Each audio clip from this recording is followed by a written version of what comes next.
Hello everyone, welcome back to my channel. আজকে বানাবো mushroom কারি। তার জন্য এখানে মাশরুম নিয়ে নিয়েছি, ওগুলোকে কেটে পরিষ্কার করে ধুয়ে একটু জলে সেদ্ধ করে নিলাম।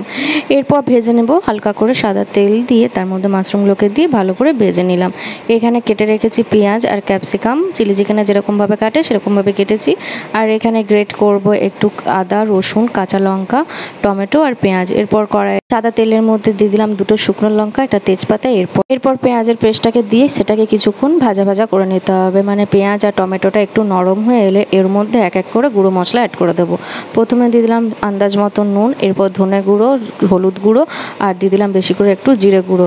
সামান্য পরিমাণে জল দিলাম কেন মশলাটা যাতে পুড়ে না যায়।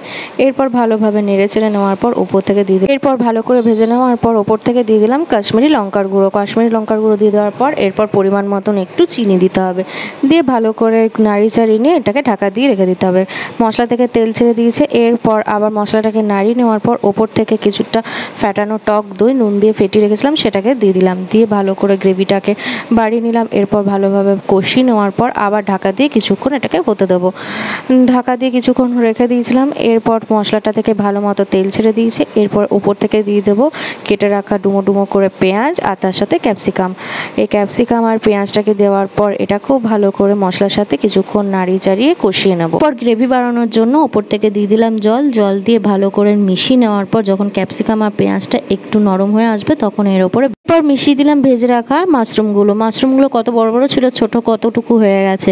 এরপর ভালোভাবে মিশিয়ে নেওয়ার পর এটাকে মাশরুমগুলোকে কিছুক্ষণ 15 মিনিট আবার সেদ্ধ হওয়ার জন্য রেখে দিলাম।